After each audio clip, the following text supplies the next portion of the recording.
Hey, what's going on, guys? It is Drew here. Today we are back for SpongeBob Conspiracy Theories by Alex Bale. Now, he did drop his final SpongeBob theory video, which was a compilation of all of his old ones and then 8 new ones. So this is just the 8 new ones, my reaction to the 8 new ones. I've already seen all the other ones, so I didn't think my reactions would be really good to them, so I just kind of reacted to the new ones for you. And I'm sure some people are out here just looking for the new ones. So here's my reaction to all the new ones. If you like SpongeBob, like and subscribe. And hey, I will be reacting to his other theories once he drops and more. You know, I love these videos. They're actually so good. And there were some good theories in here. I'd say they're 50-50. Some are good, some are like, I'm like, eh. Like he threw them in there to throw them in there. But some are like, oh wow, this is actually kind of groundbreaking. Links in descriptions to the other 2 people who reacted with me throughout the video. And without further ado, let's get into it. Imagination theory. Here's a question I've been asked from the very start of making these SpongeBob theories. How is there fire underwater? Ooh. It's probably one of the most obvious contradictions in this show, and the creators will usually go out of their way to draw attention to the This one I might have to say is just cartoon logic, but I'm gonna let Alex cook. At least it's warm around the fire. Hey, if we're underwater, how could there be a... Whoever Wait, but said Patrick this literally- obviously has no idea about the physical limitations literally of life questioned it. underwater. Might as well throw these in the fire.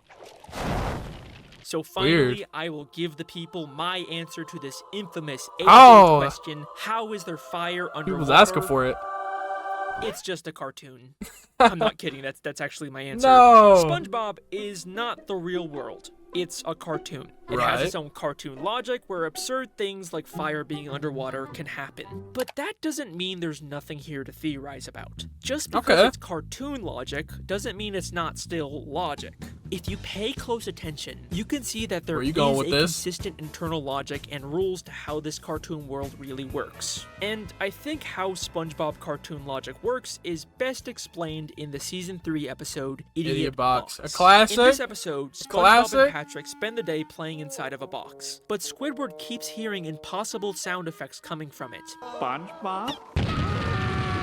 Damn. How are they creating these sound effects? How are you two making those noises? Imagination. With their imagination.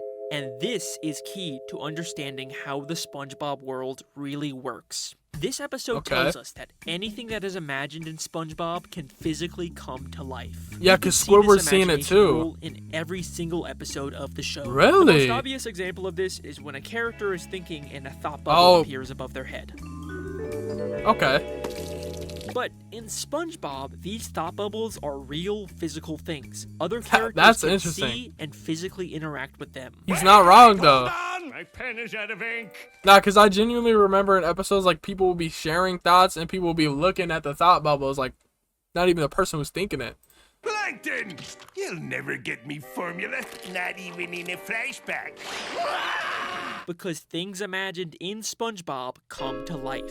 And this goes far beyond just thought bubbles. It explains how characters are constantly getting new props and costumes out of nowhere. Where did SpongeBob suddenly get this hat and sign? Where did he get this glove or all of these costumes that instantly appear and disappear? Fair questions to be It's asking. because SpongeBob is imagining all of these props. This can be used to explain almost every single absurd gag in this show. Wait, Patrick, you're supposed to let me win, remember? Oh yeah. Oh yeah. Damn. Patrick is imagining himself getting beat up here. Said it's gonna be a good one, just wait and see. SpongeBob is imagining the sun talking to him and burning his bedroom. And SpongeBob Yeah, literally and burn his Patrick bedroom. are imagining that fire is able to exist underwater. Okay. And if you still don't believe me, look what happens when Patrick questions the logic behind the fire. Hey, if we're underwater, how could there be a...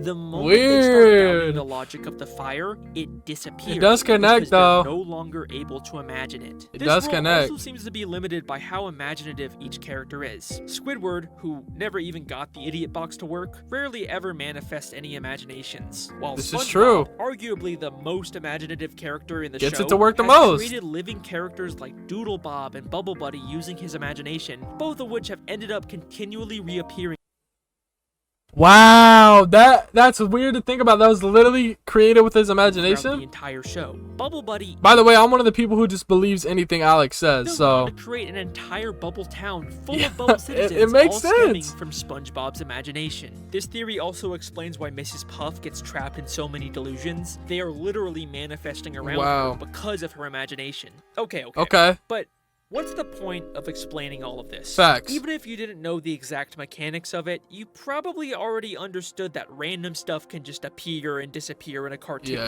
I'm you're not not wrong, really bro. telling you anything groundbreaking. But once you fully understand this idea, it adds a whole new context to so many things in this show. One of the most interesting being how dreams seem to affect the world. Specifically, What? SpongeBob's dreams. In season 1 Sleepy Time, I'm gonna need a SpongeBob refresher dreams on about this. finally getting his license, but then he crashes and Mrs. Puff Yes? takes his license away. And this is exactly what happens later in the Got season me 2 some episode, No Free mozzarella Rides. sticks. Mrs. Puff gives Dubs? him a license, instantly regrets it, and after SpongeBob crashes his car, Mrs. Puff takes his license away. So, did SpongeBob's dream predict this event, or did his imagination literally cause it? I to I happen? kind of believe this Okay, I'm theory. not convinced yet. Don't worry. This is far from the only instance of this happening. In season 2 Tyson Anthony Procrastination, drafted to the NBA. SpongeBob dreams about his pineapple burning down, which happens later. What? In season 9, Gary's New Toy. In Y'all season Instagram 5, Live Roller right now. Cowards, he dreams about crashing on a Glove World roller coaster. And then it happens in season 10, Don't Wake Patrick. Even dreams we don't see come true. In Squids on a Bus, Squidward becomes a bus driver for the day, and SpongeBob says this. I've always dreamed one day I'd board a bus and see you driving it. Now, Damn, I so this already theory know even what goes you're up to gonna new say. seasons. SpongeBob's a very long-running show. A lot of these basic plots were bound to happen eventually, right? You know, it's like how The Simpsons can predict the future. But in season 4's Fear of Krabby Patties, SpongeBob dreams about everyone in the Krusty Krab turning into giant killer This Krabby episode used to Patties. scare me when I was little. That is a very weird and specific plot, and yet that's still exactly what happens 7 seasons later in Krabby Patty Creature Feature, when Mr. Krabs feeds people experimental Krabby Patties and turns everyone into giant mutant Krabby Patty monsters No that way. try to hunt SpongeBob down. I haven't seen this episode yet. It seems like all of SpongeBob's dreams eventually manifest into real life. Yeah, so since you weren't here, right, he's basically saying, like, anything SpongeBob imagines comes to truth. So, like, the old episode, so all his imaginations and his dreams end up coming true. That's crazy. Power of his imagination. Okay, that's all pretty interesting, right? But you want to know something really crazy? While researching this theory, Twist. I discovered something insane. What's Honestly, it may be one of the craziest discoveries I've ever found in this show. Are you ready? In the season 6 special, Truth or Square, all of the characters get trapped inside I of the remember this massive episode. ventilation Yeah. system beneath the Krusty Krab. There's an entire network of tunnels and air ducts underground. At a certain point, Mr. Krabs gets separated from the group. A crossroads. I'll go this way, and SpongeBob, you lead him down that way. Never split up. SpongeBob then takes a break to Oh, tell the shit. story of when Mr. Krabs told him the Krabby Patty secret formula. This reminds me of the time Mr. Krabs confided in me the Krabby Patty recipe. Mr. Krabs called me into his office. And then something really strange happens. What? After the story, we cut back to the group, and Mr. Krabs is somehow back with them. No while they're way. being separated. It's the Mr. Krabs from the imagination. I'm serious. There's no scene of came them out being of the reunited. dream. He's just gone and then back somehow, and it's never the explained in imagination. this episode. I mean, what was even the point of wasting time and money animating them split up if they were just gonna immediately bring Mr. Krabs back without any explanation? Alex might be cooking right now. SpongeBob, you lead him down that way. You could literally remove the scene of Mr. Krabs separating from them, and the episode would make total sense. But wait a second. Look at how SpongeBob's story ends. You can never tell another living soul. Wait, hold on! Plankton! You'll never get me formula, not even in a flashback. And then he's just there. That's crazy. Mr. Krabs from inside of the thought bubble grabs Plankton That's actually and throws him insane. down a vent. And when we cut back, Mr. Krabs is suddenly back sitting with the group. The obvious explanation is that this isn't the real Mr. Krabs. This It's is him from the still imagination. The imaginary Krabs from SpongeBob's story who came to life. And the real Mr. Krabs is still somewhere lost inside of the Krusty Krab vent, Nah! and they never switched back.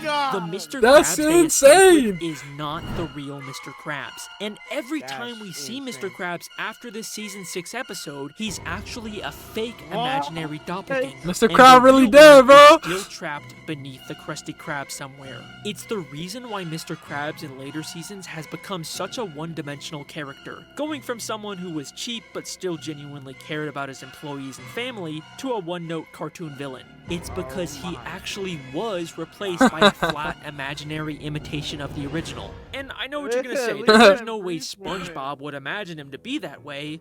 Well, think again. Show me what you got. Look at me. I'm Mr. Krabs. I love money. Every night I tuck me wallet in and tell it a bedtime story. Ooh, what's that you say? Me daughter Pearl needs an operation? I'll do it myself and save a nickel. He low-key thinks Mr. Krabs a bad person. And that is the imagination theory. 7 more mini theories left. Woo! Skeletons.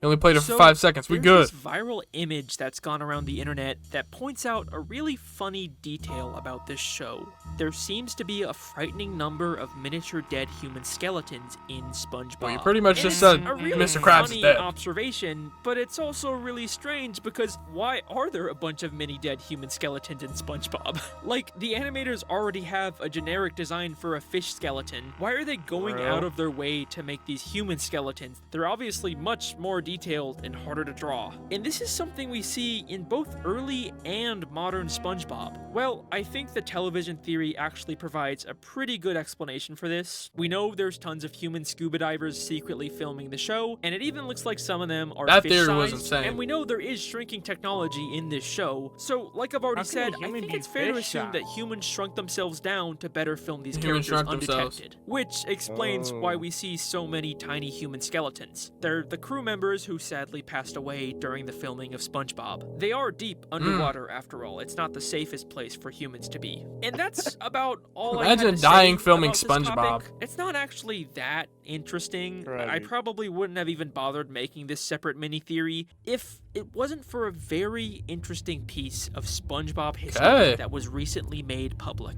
The original SpongeBob Pitch Bible, the document created by Steven Hillenburg in 1997 to pitch the show to Nickelodeon, was just recently finally made available to the public. And it is full of fascinating early ideas and concept art for the show. But what's interesting to me is that much like the show itself, the Pitch Bible is presented like a fictional in-universe report from a team of deep-sea divers discovering Bikini Bottom for the first time. An afternoon ascent into the deep crystalline gulf, which plummets from the island's coral base, revealed song the be natural hitting at 3 wonder a.m. which had so long eluded the eyes of mankind. We had indeed found SpongeBoy, which was the original name for SpongeBob. There before us, glistening in the glow of our dive lamps, sat a submerged treasure unlike any other in the world. We were afforded a first-hand glimpse into the character of SpongeBoy and his world. It's crazy that even the Pitch Bible for this show has lore. If this doesn't prove the television theory, I don't know what does. But there's something in this Bible that I always thought was a little strange. And that On is? page 12, there's a dedication section. It describes one of the first expeditions to Bikini Bottom taken by a deep-sea diver named Bucky Leavitt, using a new and untested diving suit, which ultimately imploded from the undersea pressures. Oh, God. Bucky died, making the only known map of Bikini He got Bottom, did like and the it's submarine, Bucky and bro. his pioneer This is spirit that canon dedicate lore this to research. SpongeBob. It's kind of a strange thing crazy. to include in It a literally pitch has for a scary kid's lore. show, of all things. The story seems to be inspired by Benjamin Leavitt, the inventor of the suit shown in this photo, but there's no record of him ever dying during an expedition.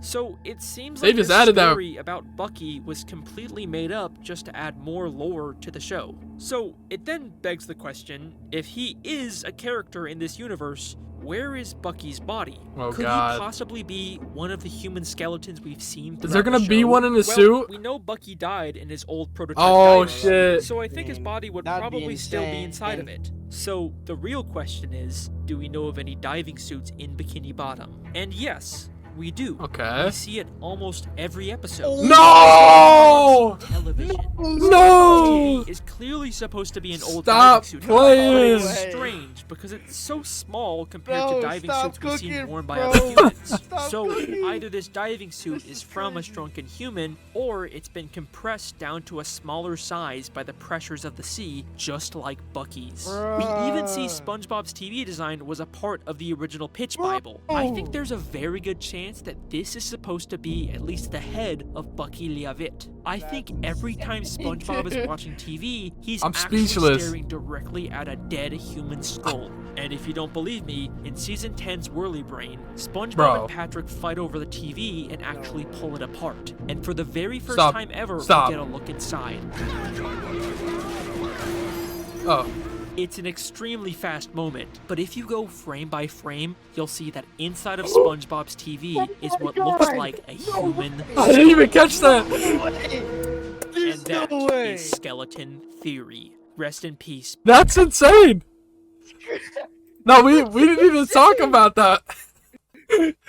No, Bro, no. I thought that was going nowhere for a second. And then he like, Bro was like, believe me, check this out. bro, when he pulled up the TV, that was the most shocking moment. But nah, the skull inside is crazy. Oh. My god. This is Puff's dark secret. This is where she was like a separate So person. Like she has there's been a lot identity, of right? new evidence Had, like, a that's come separate out life, yeah. about Mrs. Puff Yeah. since I posted my theory. Some I already added to the main theory, like her Ooh. real name being discovered, so go watch that if you haven't already. But I saved some really cool discoveries and new ideas just for this mini theory. Like in Lighthouse Louie, I missed this the first time, but if you look closely in her pile of junk, you can actually see a dead police officer's corpse. Oh my god! Nah, that's cardboard, bro. Actually, no. This is just an obstacle from her training course. But I bet you didn't know, in Camp Coral, we see her dispose of the real Mrs. Puff's dead body. What? Also, no. This is They're just trolling? a pinata that looks like her. Okay, but they're clearly trying to mess with us Oh at my this God. point. Before I get into the actual new discoveries, I want to talk about some alternative ideas I've come up with for some parts of the Mrs. Puff theory. As I've already said, I'm not the biggest fan of where I took the third part of this theory. I really wanted there to be this big reveal about why the prison is forcing Mrs. Puff to teach SpongeBob, when in reality, it just makes so much more sense that, like in Doing Time, every time Mrs. Puff sees SpongeBob in jail, she's actually just hallucinating. Good day, class. I must be having a nightmare. You know, there's just way more direct evidence in the show to support this, as opposed to this convoluted warden theory. And it's further supported Have you by seen my the new original Cube? imagination mini theory from earlier in this video. I We think know so, the yeah. show exists Okay. in a world where things you imagine can easily come to life. And Mrs. Puff is constantly imagining her fear of SpongeBob or the guilt from her past mistakes. So it makes sense that she would get trapped in her own delusions so often. But there's always been this big loose end in my theory that I've always wanted to find a way to wrap up. We know Mrs. Puff prematurely gave a license to one of her previous students in New Kelp City, and that led to the city being destroyed. Local consensus places the blame on this negligent, selfish driving instructor. But who was Mrs. Puff's original student before SpongeBob? Oh, is he gonna find out who it While is? we haven't gotten any new evidence about this, I think I've got two strong candidates for who it could be. Stanley One would of be the best insane. comments I got from the Mrs. Puff What? video was the idea What that else? the original student was actually Stanley? SpongeBob's cousin, SpongeBob's Stanley cousin? S. Squarepants. Hi, Squidward. What's good, I'd like you to Nova? meet my cousin Stanley. Welcome to the We're stream. related. What's this? A SpongeBob theory? Stanley is a character we meet for only one episode in season 5. He's SpongeBob's cousin from out of town, and he's extremely accident prone, even more than SpongeBob. Now, we don't know From what causing town he's nukes. from, but we know his Uncle Sherm sent him away because he was too destructive. So he totally fits the idea. This could of actually Mrs. make Puff's sense. Former student that probably destroyed New Kelp City. It would also add another layer to why Mrs. Puff is so tortured by SpongeBob specifically. He would literally look and act exactly like her former student. There's 2 of them! So yeah, I think this is totally plausible. Great comment. The only thing that kind of holds this theory back is the lack of any actual concrete connection between Stanley and Mrs. Puff. Like, unfortunately, Okay. they're never in the same episode. But I think I have another possible candidate Who's for this that? mystery student. I don't know. Someone who we actually see interact with Mrs. Puff. In the Mrs. Puff theory, I theorized that the entire episode doing time was all imagined by Mrs. Puff, and everything we see, even small details like her changing prison uniforms, are symbolic for what's really going on inside of her head. But if that's true, then what does this random other prisoner that keeps showing up symbolize? Hey there, Puff Mama. What's today's grub? Oh my god. It's chilly. I wouldn't have thought much about it if it wasn't for this very interesting moment where she returns at the end of Oh. That's like a grown-ass man, though. It's just my imagination again. Bro, So what what's for dinner if tonight, he's Puff fake Mama? though? Chili? What if he's fake? Like a Tyler. I think Like this Tyler could be Durden. implying that Fight Donna is Club Mrs. situation, Puff's bro. original student. We see her driving Mrs. Puff's boat in a free-fall crash, just Look! like her old student probably also did. And She then was she by herself in literally that gets moment. replaced by SpongeBob. So what's for dinner tonight, Puff Mama? Chili? Ah, forget it. Just like how he actually replaced her original student. So yeah, I think both Donna and Stanley are pretty good candidates for the original student. Stanley is a bit more thematically fitting, but Donna actually has some direct evidence in the Yeah, show. maybe more So yeah, I realistic. can see it being either of them, but that's all just tying up loose ends. The real reason I decided to cover Mrs. Puff again in this mini theory is because of 2 major new developments in recent SpongeBob episodes. Also, some new The stuff. first is in the season 13 episode, Arbor Day Disarray. In this episode, Sandy gives everyone trees she grew, and we get this scene between I'll be completely Mrs. honest, I Puff don't watch and new her tree. SpongeBob. I love talking to someone who knows how to keep a secret. I can finally tell Yeah? someone what really happened when I pulled Yo. that job in Shell City. What? What? really What? happened when I pulled that job She in really Shell just City? said that. They're still adding more mysteries. I'm not to gonna lie, I solve think about they've Mrs. seen Puff. Alex Bale's video. Sounds like Mrs. Puff did some kind of heist, or maybe has some Some connection to animator, Shell City from the someone SpongeBob working for movie. SpongeBob And season. if you remember, I theorized that Shell City was the place Mr. Puff, her former dead husband, was being held. my They God. end up setting Oh off the my smoke detector, God. which activates the sprinkler system and brings all the dead fish back to life, including a very familiar-looking pufferfish hanging from the ceiling. Mr. Puff is alive. So, is it possible this job is somehow related to Mr. Puff? Well, before we get into that, there is Uh-oh. one more new development. Chat, can we y'all need to pause real talk about. History. For the very first time Sweet ever, pause. we actually do get to definitively see Mr. Puff when he was alive. What? Bikini Bottom's own titan of industry, Mr. Puff, ran the first Oh. successful boat assembly line. So this That's actually episode crazy. is just a bunch of flashbacks from Bikini Bottom's history, and we learn that Mr. Puff was actually a wealthy businessman who ran a boat factory. And Sandy later confirms that this is all actually true. This isn't just a story SpongeBob made up. Now, Mr. Puff looks and sounds a lot like Mrs. Puff. Speed up! True. Line number 5! And the other flashbacks in this episode seem to be about ancestors of our main characters. Okay. So maybe this is actually supposed to be just a relative of Mrs. Puff, not her dead husband. But remember, Mrs. Puff is not originally from Bikini Bottom. Isn't her And name not her actually even last Mrs. name Puff? Isn't really Puff. Yeah. It's Blowfish. So this is most likely her former husband, Mr. Puff, before he died. And unfortunately, this does seem to disprove my Mr. Puff theory, because he clearly looks very different than the Pufferfish It's just how they're we see imagining in it, though. Shell City. But even if this pufferfish wasn't Mr. Puff, I don't think I was wrong about Mr. Puff being at Shell City.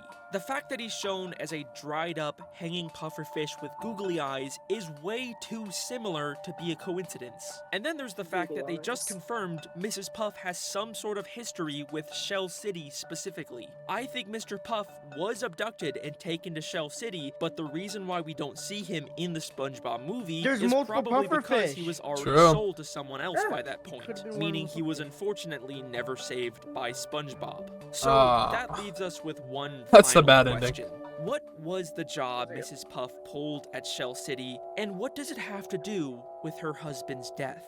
Well, my first guess is that this job was some sort of rescue mission to save Mr. Puff from Shell City, and she failed. But listen to how she talks about it. I can finally tell someone what She sounds happy. happened when I pulled that job in Shell City. Whatever happened at Shell City, she's happy about it. In fact, it's kind of a sinister, nefarious happiness. What really happened when I pulled that job? She's not devastated that her husband was lost forever. She's happy about it. I never really considered this before, but could Mrs. Puff actually be responsible for her husband's death? Whoa! Kill her husband.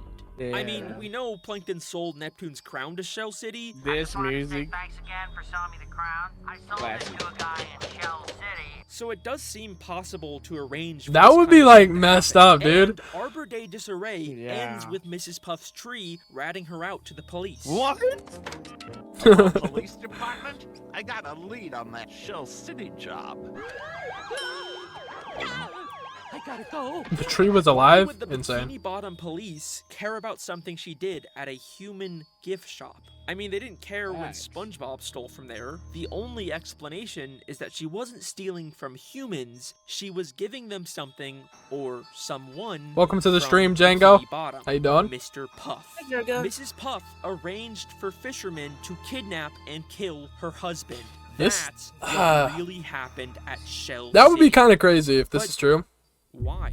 Well, other than Mr. Puff kind of seeming like a jerk who mistreats his employees, he's also very wealthy, which means that when she get the he dies in bag. a way that can't be traced back to Mrs. the Puff, bag, as his bro. wife, she would inherit his money, which explains how Mrs. She does Puff have a lot of shit. previously had to abandon her entire life and start over from scratch. I got off work after having afford to applesauce open thrown in a my massive face. boating Hey, if there's school. anything that's Maybe gonna be this thrown was in your her plan face, all along. applesauce. Get close to some rich jerk, marry him, and then have him killed to inherit his money.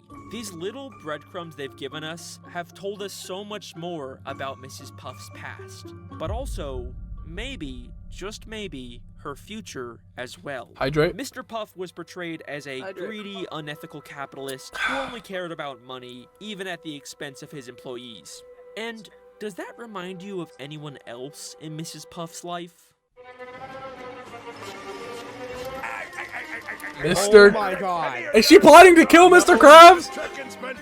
No. You trade SpongeBob for Oh, 62 cents. Krabs is like what? If she did it to Really Mr. in there, Puff, though. who's to say she's makes not sense. planning to do it again to Mr. Krabs? Maybe this is the entire reason why she's dating him. she's like a Let's just hope Mr. Krabs isn't planning on sugar getting baby. married anytime Sugar soon. daddy. The imaginary doppelganger Mr. Krabs, that is. And that is the Mrs. Puff theory, part 2. I like that. I got an ad. Are you serious?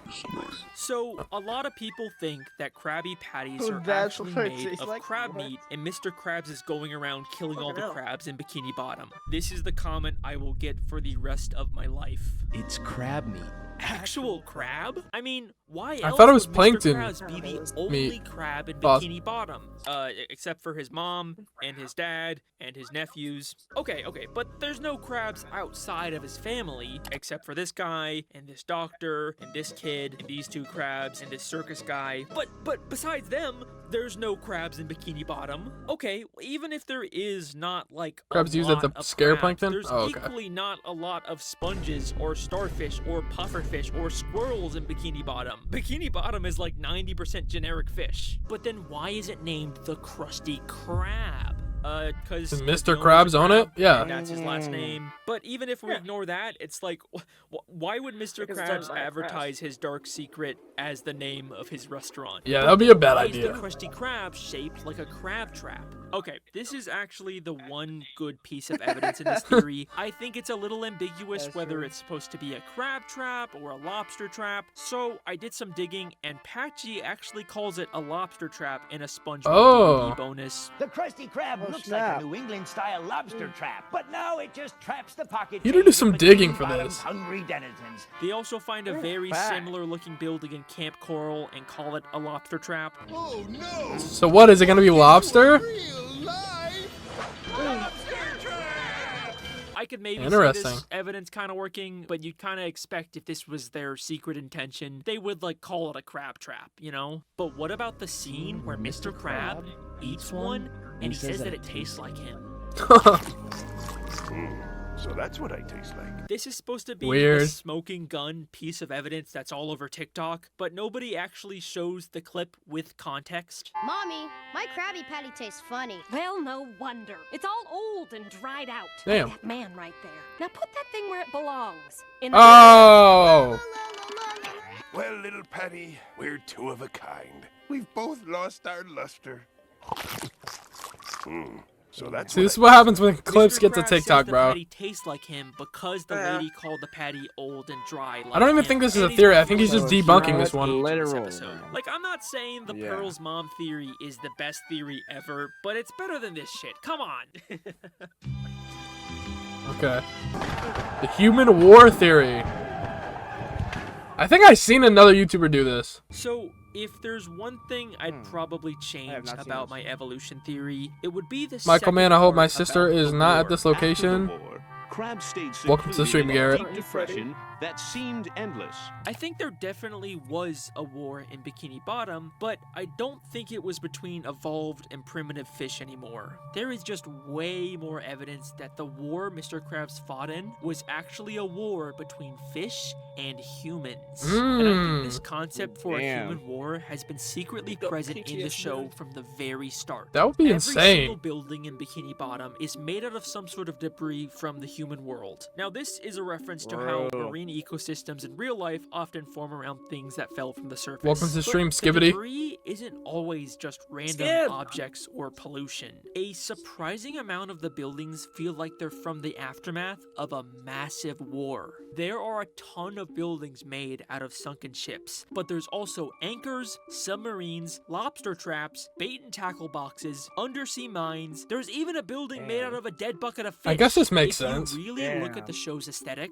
it gives the impression that Bikini Bottom is an Adventure Time style post-apocalyptic wasteland where a massive war between humans and fish took place. Mr. Krabs Navy Convention Center is literally a giant torpedo. We get further confirmation of this as early as season 1 Hooky, when a bunch of humans start fishing in Bikini Bottom. Pay close attention to how Mr. Krabs reacts. That's why Mr. Krabs so scared of it. back, I tell you! I saw him with my My boy has war PTSD. Back. They're Mr. Krabs has back. dealt with this before, probably because these were the same hooks from the war. I'm just can't he imagine fought Mr. in. Krabs From at humans' war with perspective, they're humans. just fishing, but for the citizens of Bikini Bottom, It just this seems so was a funny. brutal war. Freak And sent you in listen the to what chat. he says about what happens if the hooks catch you. They cook you, and then they eat you, or worse. What could be worse than that? Gift shops. You'll end up in Dun, gift dun, shops. dun. This gives a whole new context to the Shell City gift shop we see in the SpongeBob movie. Wait a second.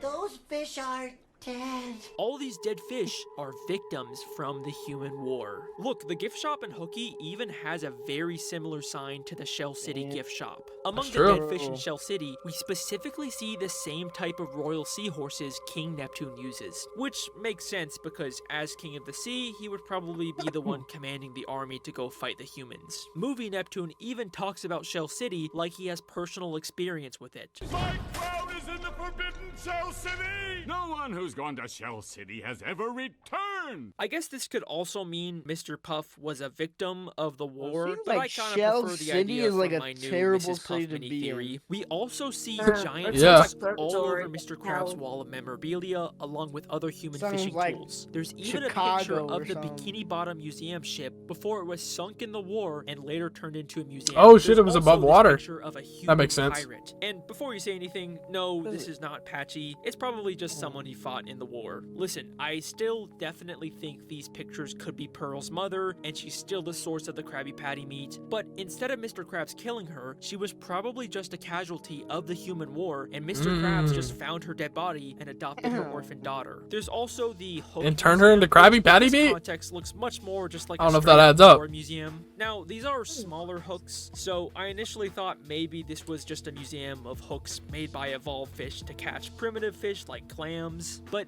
listen closely to the audio Mr. Krabs is listening to. The three-pronged jig hook was first sighted in local waters more than 100 years ago. The hook was first sighted in local waters more than 100 years ago. This is definitely a museum of human hooks, and we now know this war has been going on for at least 100 years. There's also That is crazy. tons of movies and TV shows in Bikini Bottom based around the horrors of hooks.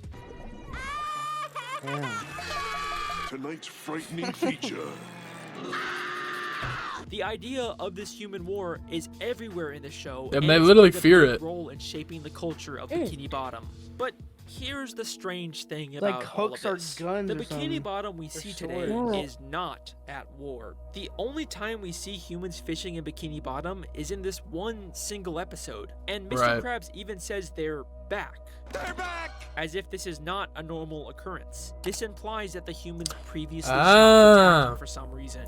So, what ended this great human war that lasted for at least 100 years? Well, clearly humans and fish have a much more peaceful relationship now. The entire SpongeBob SquarePants show is made by humans with the help of certain fish, including Mr. Krabs, who used to fight against them.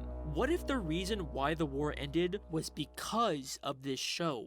The original human research team that was mentioned in the SpongeBob Pitch Bible What? showed the world that Bikini Bottom had extremely intelligent life and proved that instead of killing the fish, they could peacefully profit off of them by making their lives into a TV show. Turn them into a TV SpongeBob show. doesn't even know it, but Just I goes to think show how he messed might up be the humans are, reason bro. Why a 100-year-long brutal war between humans and fish has come to a Let's stop peaceful killing end. them. We can make And money. That is the human war theory. Thanks to Google Play Okay. Games, we're taking our Exploit the mobile gaming fish. to the next Exactly. level.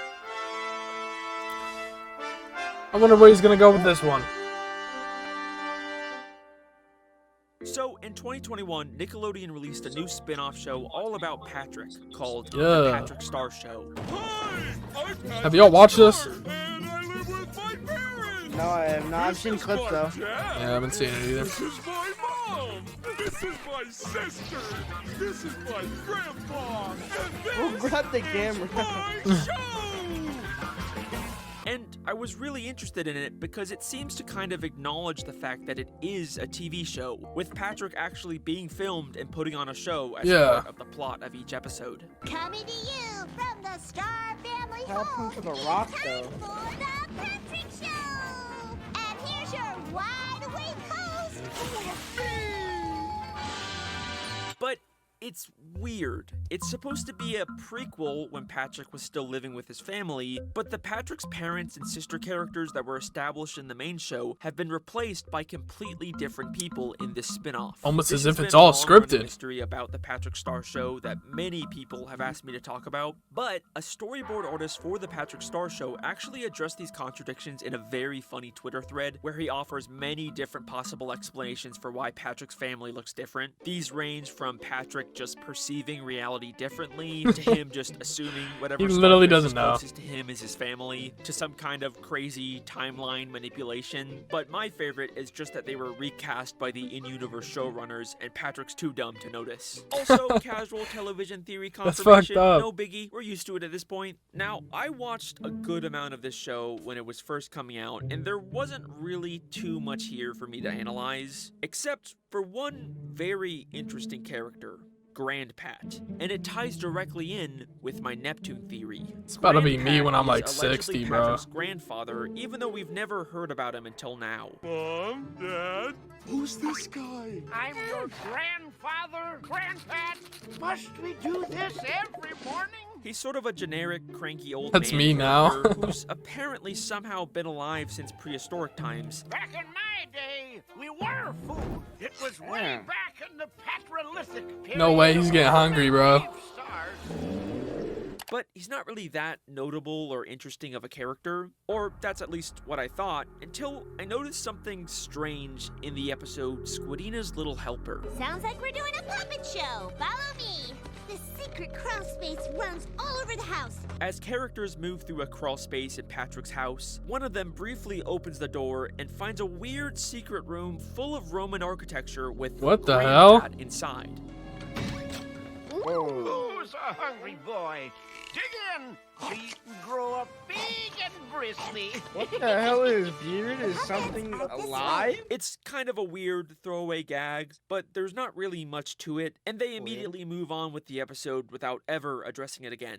But something about this tiny, insignificant moment really stuck with me, even months after watching this episode. And when I watched it again, I couldn't help but notice that the door leading to the room is labeled XIV, the Roman numerals for 14, for seemingly no reason. Is this supposed to be the 14th room in the house, or what? But then I remembered, we've heard the number 14 before in the Season 4 episode, Krusty Towers. Krusty Towers. This room is hideous. Redesign it. Neptune the 14th will be next. Neptune the 14th? King Neptune is also referred to as the 14th. Is it possible that there's some sort of connection between GrandPat Neptune? and King Neptune? No I shot. mean, that's even the way you would write a king's ordinal number, with the Roman numerals XIV. There's no Also, way. the room is full of fancy royal Roman architecture, and the way GrandPat is relaxing and eating grapes like a king. Hear me out, hear me out. Is it possible GrandPat is King Neptune? No way. Has the power to change the way people Called look. it. There's just no way, though. And it would explain why GrandPat, just a proves normal this sea shit, star, I'm is able to be hopping off, alive as far back as prehistoric times. He even has a prehistoric drawing of a starfish wearing a crown in his bedroom. This could even explain why they thought Patrick was a descendant of royalty in Rule of Dumb. Oh, yeah.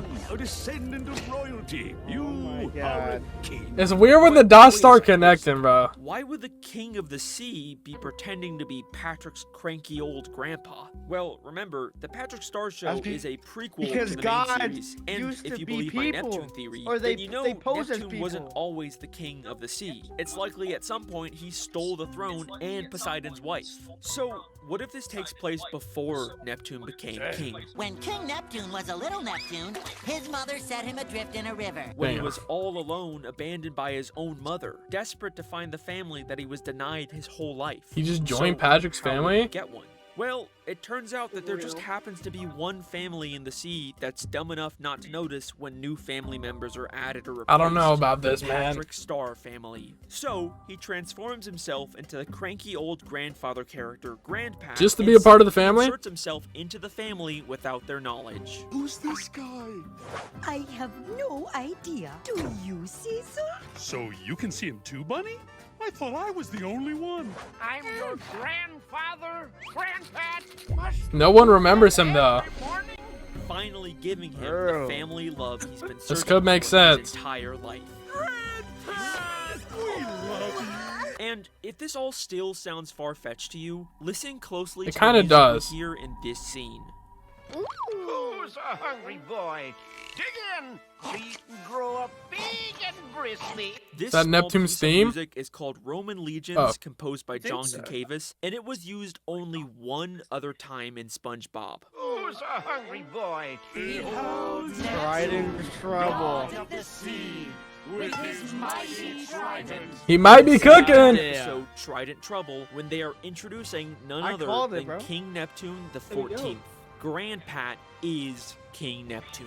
I don't And know. that is the GrandPat theory. That. Oh. At least it was until they released the episode Neptune's Ball, where we see King Neptune and GrandPat in the same room. Damn. Love your show. Wow.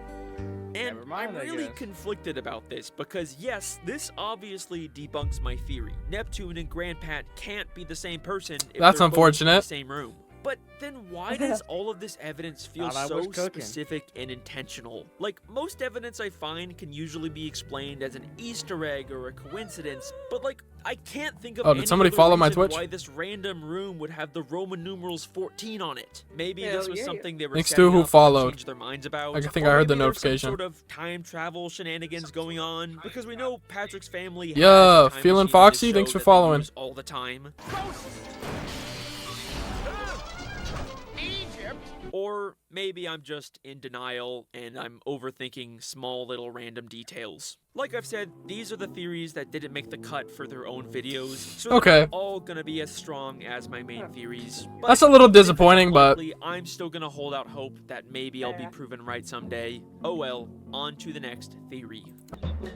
Squidward is the director. Use the contraption on people who don't follow. Real. So, when it comes to fuck SpongeBob with that. theory crafting, the SpongeBob SquarePants movie is a pretty contentious topic. Why is there no continuity between the movie and the show? Does the movie take place in the future as the canonical end of the SpongeBob I honestly timeline think it's because the movie was movie, supposed to be the or ending. does it take place when it was released between season 3 and 4, and it was just a fake movie production that holds no continuity? But wait a second, if it's supposed to be a fake movie production, then why does it also seem to have a secret narrative about joining a goofy goober cult? Is Shell City supposed to be a mass suicide room from an alien death cult? Or are these victims from a human fish war? This is the issue with creating so many wildly different theories about the same show. Sometimes not everything is gonna line up perfectly. And I was ready to just give up and take the L until I noticed something really strange in What the did you season notice, 3 Alex? episode As Seen on TV. In the beginning of this episode, we find out Mr. Krabs has hired Squidward to direct a Krusty Krab commercial. We're shooting our first ever Krusty Krab commercial. I got Squidward organizing the whole thing. He's, you know, artsy. What the? This looks expensive. But when he sees the production Squidward put on is way bigger than he would need for just a tiny commercial, he scraps the whole thing and shoots a lower budget one himself. But there is something very strange about the production Squidward was directing. Squidward's set has a second Krusty Krab, just like the SpongeBob movie. Well, how do you explain that? A second Krusty Krab? What Ooh. inspired you to build a second Krusty Krab right next door to the original? Okay, that's a weird coincidence, but whatever. But that's not all. I honestly Squidward's never production noticed also has that. the same giant leg with a heel and fishnet stockings that Patrick. wears at the end of the SpongeBob. Don't tell me the SpongeBob movie was a commercial, bro. Like, they're not exactly the been. same, but you gotta admit, this is starting to feel a little too specific to be a coincidence, right?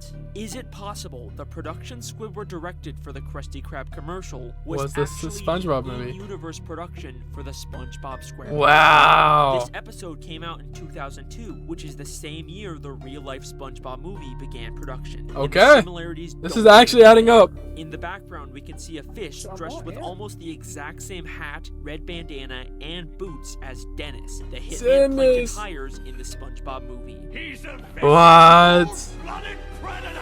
It's clearly Dennis not was the an same actor. guy, but listen to what Squidward says when we see him. So why Neptune looks different? Oh my gosh. Understudy. What if this is Dennis's understudy? We also see Mr. Krabs' Crazy. understudy, who could be the stand-in for him while he's frozen for most of the movie. And then we see a guy in a giant tomato costume, and what I assume is another guy in a giant Krabby Patty costume. And I think they're supposed to be the Patty Wagon. No and they're just way. doing some kind of visual effects that would require people to be in the suits. But regardless, there is an undeniable amount of similarities here. I think there is a No very good way. chance that this is the actual in-universe SpongeBob movie production. But if that's all true, Then why are they pretending like this is all just a commercial for the Krusty Krab? We're making the commercial, Mr. Krabs. Do they not Well, know? remember, in my television theory, most of the characters don't know the Yeah. inside of a semi-scripted TV show or movie. It's a big secret the showrunners are keeping from them. So obviously they would want to come up with some sort of cover story to keep this production a secret. So from the unaware characters like Squidward's Loki and up? Squidward even has SpongeBob bury himself in this episode to keep all the behind-the-scenes production a secret. What are you doing, lad?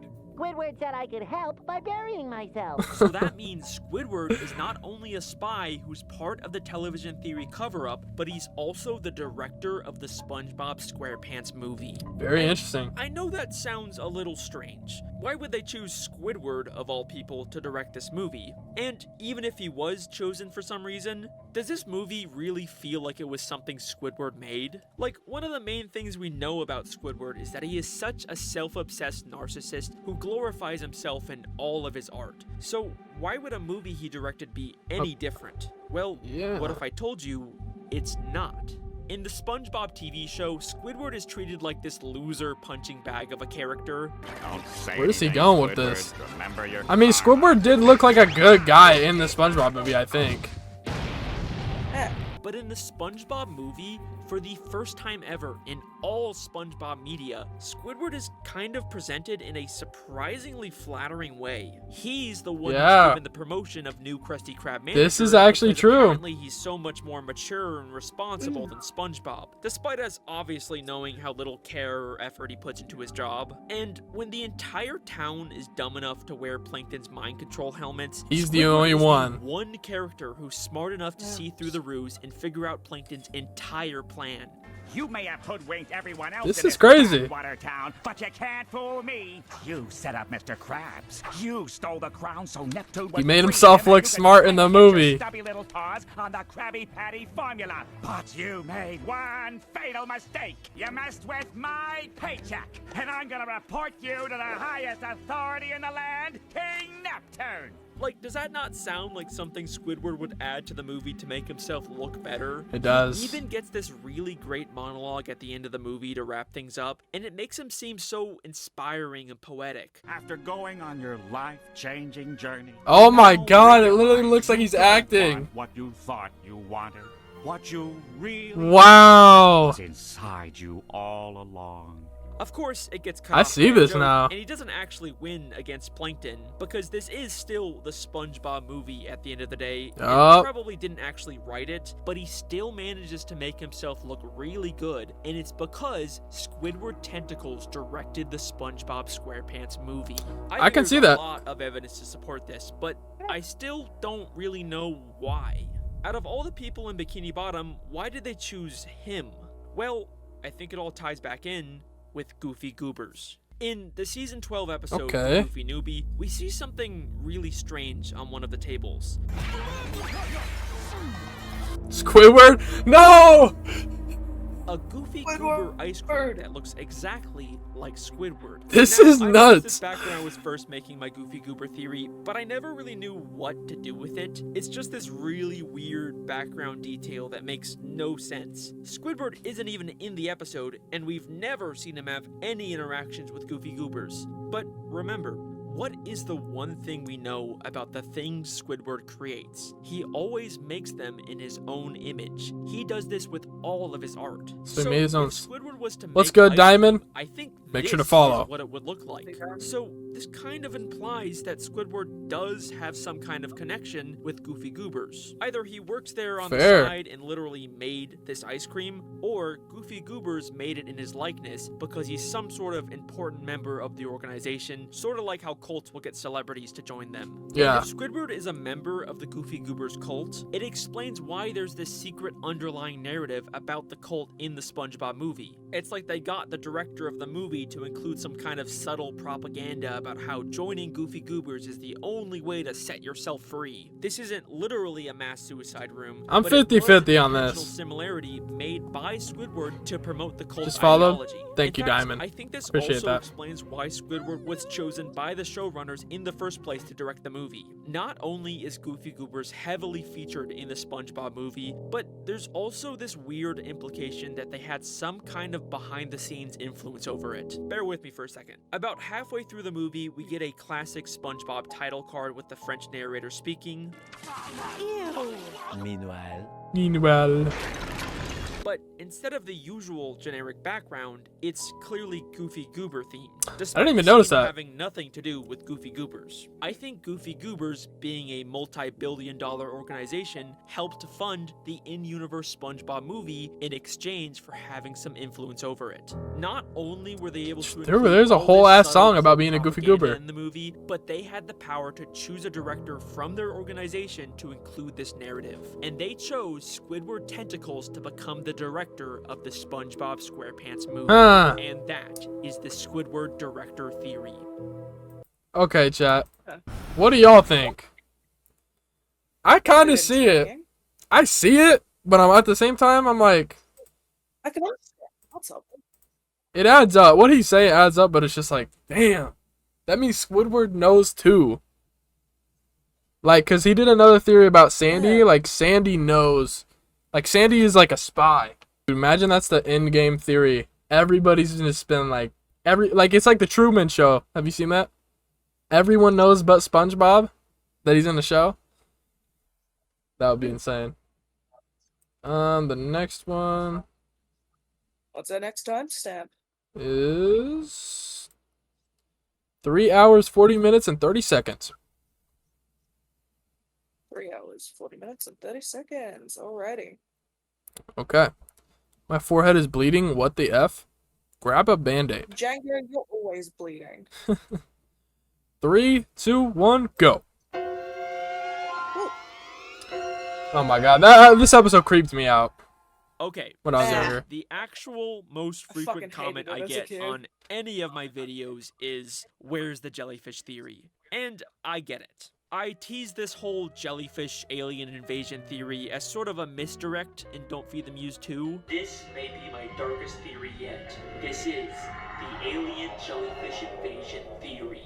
The idea was that the plot of the theory was actually foreshadowing the plot of Don't Feed the Muse, but a lot of people still really wanted to see that theory, and I still get comments about it to this day, and for good reason. I was definitely clickbaiting you guys there. And to be completely honest, I only chose that topic because it lined up so well with the film I was making. I didn't actually have a theory planned for it, but now that I've really looked into it a bit more, I do think there's actually a surprising amount of things to say about this topic. I think it might actually be one of my best mini-theories in this video. So finally, here is the long-awaited alien jellyfish invasion theory. Aliens have invaded Bikini Bottom and taken the form of... Damn, he did a whole ass animation for that. One, they replaced the citizens of Bikini Bottom with identical clones, slowly taking over the population from within. Throughout the entire show, there have been hints of these alien jellyfish secretly controlling people and pulling the strings from the shadows. This may be my darkest theory yet. This is the alien jellyfish invasion theory. One of the creepiest episodes of SpongeBob is, by far, the Season 8 episode, Planet of the Jellyfish. We all got scared of this episode. A mysterious green alien appears in jellyfish fields and starts spreading alien jellyfish clones all over Bikini Bottom. Another episode that scared me for some reason is when, like, SpongeBob was hallucinating about the Krabby Patties being people. Jellyfish's hats. One by one, they kidnap and replace the citizens of Bikini Bottom with identical clones. This whole episode is very much a parody of the Invasion of the Body Snatchers films. Eventually, SpongeBob discovers the weakness of the aliens is none other than mayonnaise, and he uses it to kill the aliens and set everyone free. Of course, mayonnaise was the... But no mayonnaise? How free are they, really? Afterwards, Mr. Krabs decides to resell all the remaining alien goo as a Mayo's new Krabby Patty right. condiment. Freaky clone jelly relish. Get your freaky clone jelly relish patties. And the freaky clone jelly relish. Patrick ordering one of these patties, but without mayonnaise. I'll have one relish patty. Hold the man. We're left on this cliffhanger where Patrick might still very well be an alien clone.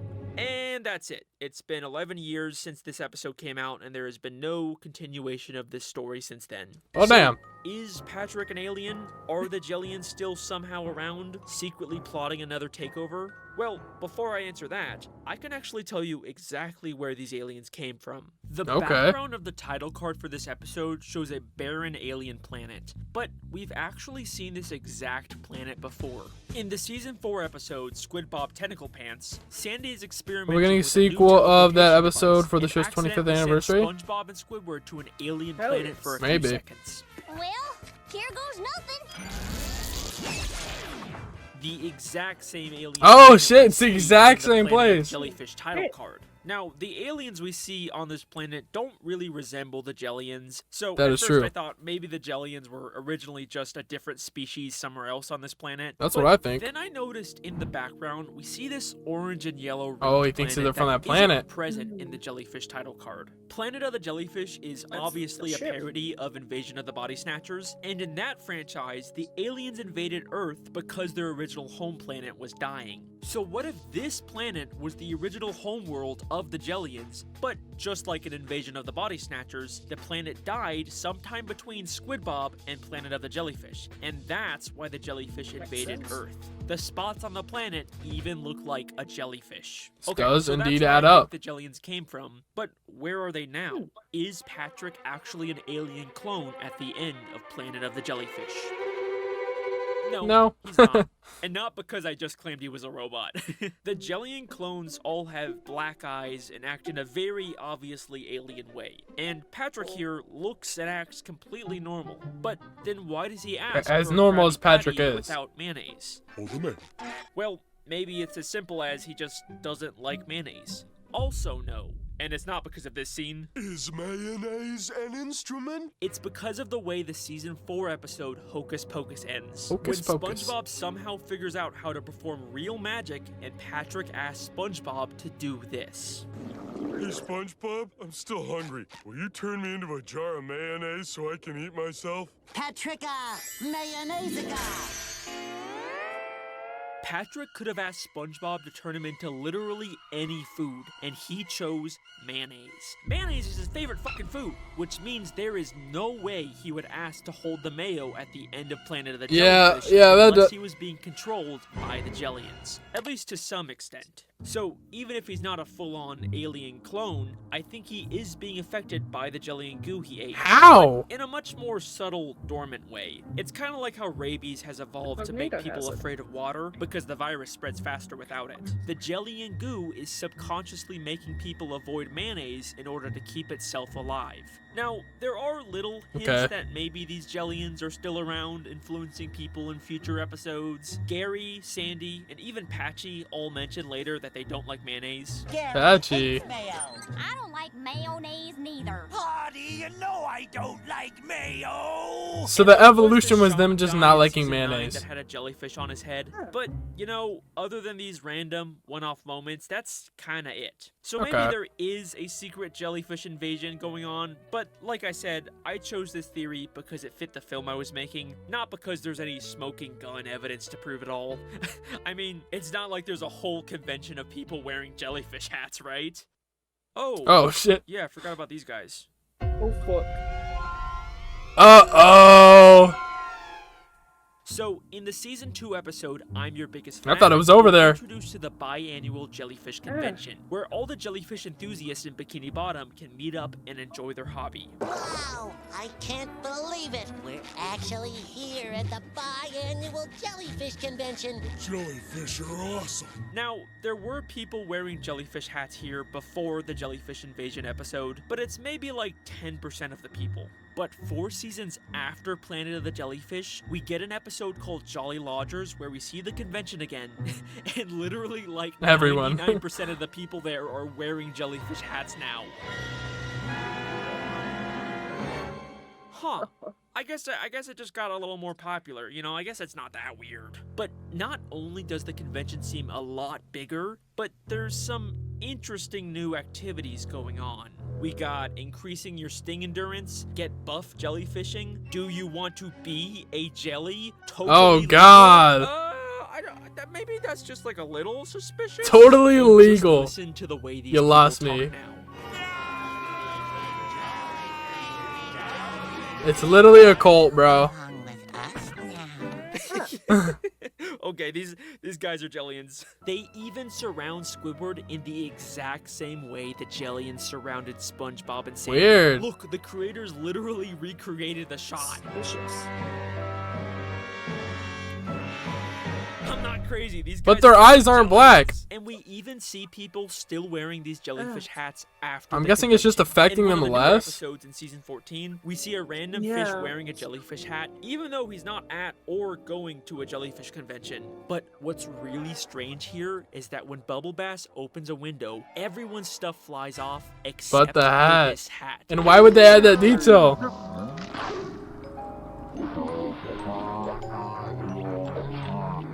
It is really stuck on there. It really feels like there is some kind of alien clinging to his head. We also see Kevin's fan club, the Jelly Spotters, again in season 14, except now they've all got jellyfish hats. And Okay, they've replaced that their is very Kevin clearly a cult. with Patrick. He got kicked out of the club years ago. Which kind of makes sense since Kevin can't really wear a jellyfish hat since he's got that thing on his head. I didn't know this was a hat. It wasn't. So they got someone else who the aliens could actually replace to be in charge. It makes sense. The Jellians are back, and they're using this convention to secretly add people to their alien hive mind collective.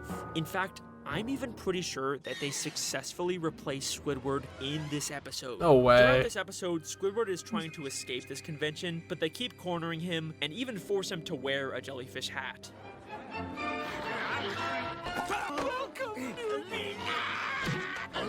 But then, at the end of this episode, he finds an empty jellyfish mascot costume and decides to use it as a disguise to escape. Squidward always got the bright ideas. I can sneak out of here without anybody knowing it's me. And it pretty much works. He manages to get away from everyone else. I've got peace and quiet. I've got peace and quiet. But wait a second. Let's go back to the establishing shot at the very beginning of this episode. What?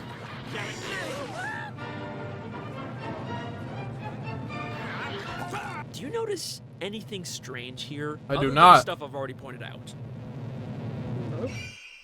Hidden in the bottom right corner is the jellyfish mascot Squidward will eventually put on. But he's already wearing if that's it. the case, then why can we already see Squidward's feet shit. coming out of it? This is way before Squidward puts on the costume to escape. We literally see him outside of the costume in the very next shot. That's insane.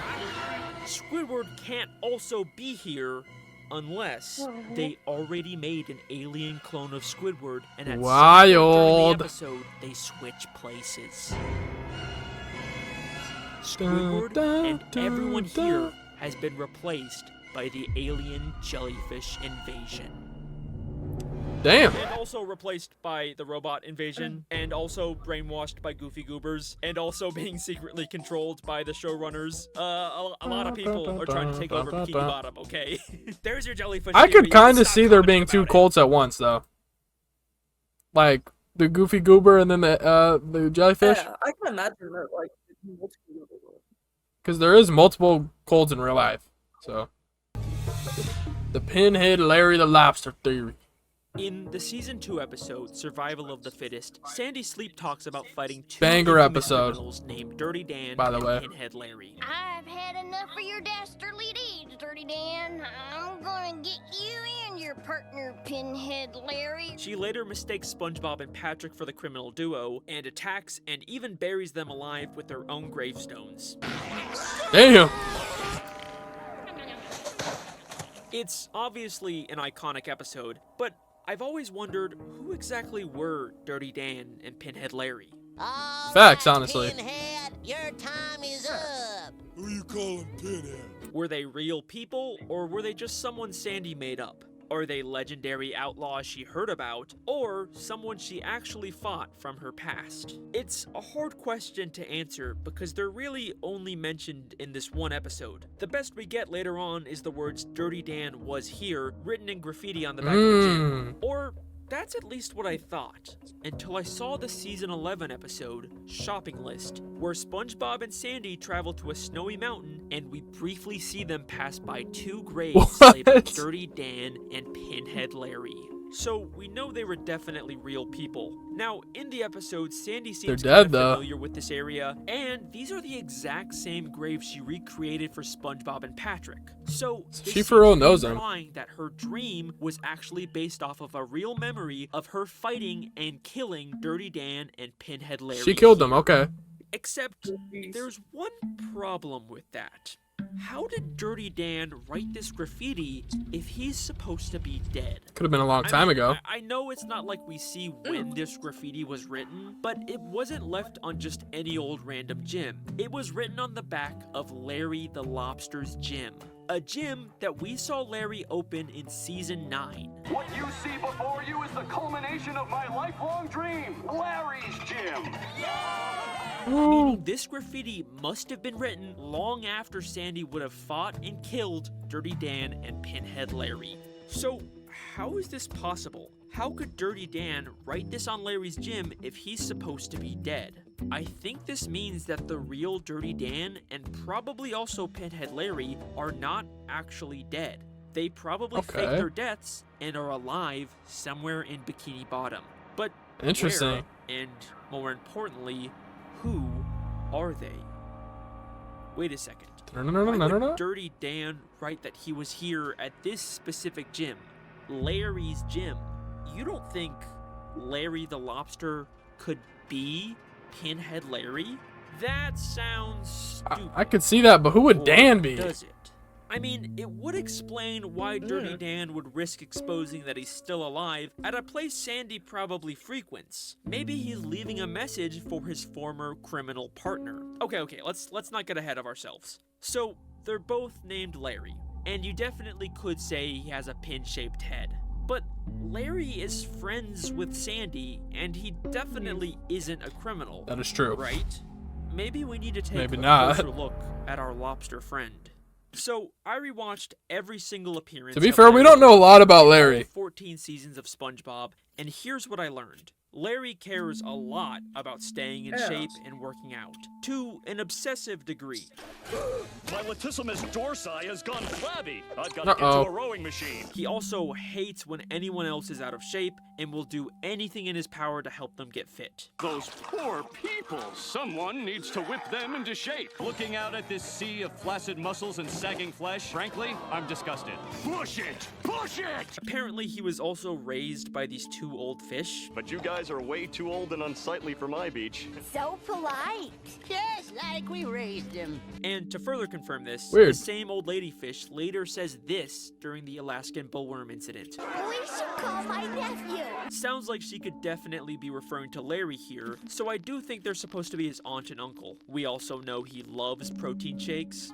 Never knew that was a relationship right there. He used to be a lifeguard, but recently fulfilled his lifelong dream of opening up a massive gym. The culmination of my lifelong dream. A place of my own where I can work out every day, anytime I want. He's not the most complex character, and there's definitely nothing here to indicate that he's the former infamous outlaw Pinhead Larry. Except for one teeny tiny detail in the season 12 episode, The Nitwitting. In this episode, we very briefly see Larry working out at his gym, but we can clearly see that he's drinking a kelp shake. And what does this mean? Anything to you, unless you remembered the season 4 episode, Best Frenemies. In this episode, a new restaurant opens up selling something called a kelp shake. A new store on my block. Everyone's enjoying a delicious kelp shake. They pop up out of nowhere, and we never find out who was really running them. The kelp shakes have an initial bad taste, but they are I always thought it was plankton. This tastes like a wet gym sock. Hey, oh wait, no, because plankton goes to help find out who did it, I think. Where people basically get hooked on it like a drug. Crabs, we're all out of juice. Well, we gotta get more. The kelp shake restaurant is later shut down, and the shakes are banned because apparently they have some kind of radioactive material in them. What's happening to me? It'll take decades to clean this hazardous material up. Damn, decades is crazy. For whoever drank this. But then why does Larry have the same banned kelp shake 8 seasons later? Maybe this is just a random throwaway Easter egg? I mean, we never see him with a kelp shake again, just the generic protein shakes. Except, let's take a closer look at those protein shakes. In the season 11 episode, Larry the Floor Manager, Larry briefly takes over as manager of the Krusty Krab and The turns healthy it into a crab. gym. Now we only serve salad and protein power shakes. He forces SpongeBob to sell protein shakes, and even though the cups look different, the color of the liquid is the Kelp shake is exact controlled same by as the Starbucks kelp for real. shake. They even seem to have the same initial bad taste. You like? No, Larry. No. I think every time Larry drinks or sells a kelp shake, he is actually selling the illegal, addictive kelp shakes from Best Frenemies. Now, we never see But anyone wouldn't grow that make any them? green Yeah, hair, I was but just about to knowing bring what that we up. know about Larry, there's no way he would be drinking it himself if it had the same side effects. So he I fixed think it up. Larry was the What is one good? behind the original CQ Gamer kelp shake 1. How you doing? restaurants. But after they were banned, he tweaked It's the a stream. recipe and started secretly reselling them as rebranded protein shakes. How else do you even explain Larry having the same kelp shake here This 8 seasons Dementia after they were Gaming? banned, What's good? unless he's the one making them? In Squid Plus One, he even admits that he's the one who makes his protein shakes. I just need to stop by the apartment and make myself a protein shake. This so he's the explains one how making a 'em. lifeguard could suddenly afford to open a massive gym. He's secretly a kelp shake drug lord kingpin. And I if can you see this. still don't believe me, we see Larry standing next to a protein shake store called Protein Feed. But why does that this has make the him green Pinhead kelp Larry? logo and the word kelp shake on the sign, clearly referencing the kelp shakes. And this Shakes is are also the episode $21? of the Mrs. Puff newspaper, so you know the creators were like in a hiding lore mood. There are too many connections here for this to be a coincidence. Larry the Lobster is the criminal mastermind behind the kelp shakes. But Fair enough. does this also mean that he was the former infamous criminal, Pinhead Larry, who faked his death? Well, believe it or not, Larry the Lobster has also had a near-death experience in his past. In Squid Plus One, Larry mentions that the protein shakes saved his life. Ow. You don't need that glop. Oh, I wouldn't call it glop. Protein shakes saved my life, bro. Like, what does that even mean? Okay, hear me out, hear me out. Damn. What if this is Damn. how he survived his death? Sandy killed him and his partner, but the radioactive properties of the kelp shakes brought him Kept back him to to life. life? Protein shakes saved my life, bro. So, of course, Larry would continue to drink and sell these kelp shakes. Did that, like, They change how he literally looked, saved though? His life. Even if they're radioactive and illegal, It would have to this for is a way to for help Sandy not to himself know. and everyone around him become stronger. The thing we know he wants most of all. It explains why he gets so defensive when Squidward insults his protein Damn. shakes. I love protein shakes. Okay, but there's still an obvious issue here. If Sandy killed Pinhead Larry, why doesn't she recognize him now? Well, I think we get a possible explanation to this in the Camp Coral spin-off episode, Ooh, Game Camp Night, Coral. where the camp counselors play a board game called Lobster Trap. If you take What? the eye patch, the lobster on the box looks exactly like Larry. It's adding a up. direct clue about Larry the Lobster being a criminal. Just like that Flying Dutchman game, I think this game is based on the real legendary criminal Pinhead Larry. This explains why Sandy wouldn't recognize Larry the Damn. Lobster. Either this is a criminal disguise he wore, or, and I'm just speculating here, it's actually what he used to look like, and the healing properties of the kelp shake fixed his eye. And if you're still This is crazy not if true. convinced about Larry's criminal connections, I've saved my best evidence for last. Remember that old lady that raised Larry? So polite. We should call my nephew. She's just a sweet old lady. There's no way she would have raised a No way. criminal mastermind, right? She a criminal too? In the season 9 episode, Patrick Man, she is revealed to be none other than the Dirty Bubble. Oh, dear. Dirty Bubble. This random old I remember that. the most notorious criminal. That's insane. I forgot about that. And Ray's partner in crime, Okay. the Dirty Bubble. So it actually makes a little bit of sense. And I know what you're thinking. Maybe this is just a disguise he wore in this That's one exactly what I episode. was thinking, It doesn't actually. necessarily mean this old lady has always been the dirty bubble. But Right. I checked everywhere, and I can confidently say that we have never seen the dirty bubble and this lady in the same And scene. she's a pretty common background character. Also, she lives in the same retirement home as the dirty bubble's nemesis, and we see her constantly in the background watching them. She is literally the perfect cover for the dirty bubble to spy on That's them. insane. But most damning of all, This this feels like a old bunch of lady different is theories friends coming with together for and one. even went to high school with Man Ray. Why, hello, Ray. Mabel! I haven't seen you What? Larry the Lobster was raised by the dirty bubble, explaining how he became the infamous criminal known I as see Pinhead this. Larry. And wait a second. Pinhead Larry was raised by the dirty bubble? The only Dirty criminal Dan! in the show whose entire Dirty gimmick Bubble, is Dirty the Dan. Holy sh! The dirty bubble is Dirty Dan. It Oh is too shit. funny. This would also explain how Dirty Dan Hey, faked yo. his death. The dirty bubble is constantly being killed and later brought back to life with a bubble blower. Crazy. This is too big for my Dirty brain. Bubble and Larry the Lobster were the infamous criminal duo Dirty Dan and Pinhead Larry. Ah. After being killed by Sandy, they changed their What identities the and hell? split up. The Dirty Bubble continuing his criminal pursuits with his new partner Man Ray, and Larry the Lobster choosing a more subtle approach by secretly selling illegal kelp shakes. And even though they've been apart for years Be now, honest, I don't know the what to Dirty say. Bubble still left a little reminder to Exactly. his old partner. Dirty Dan was here. Yes, he certainly was. And that is the Pinhead Larry the Lobster theory. I'm just totally and wondering that what's is Sandy's the end connection. of Alex Bale's SpongeBob conspiracies. Thank you very That adds up though. Dirty Dan, Pinhead Larry. Jeez. It makes me I wonder what Sandy's connection still is, really, because like it doesn't go into what she did to dispose of them. Facts. Why was she trying to kill them? The world may never know. Because honestly, yeah, if y'all don't know, this was bro's last theory. So any future questions will have to be answered by somebody else.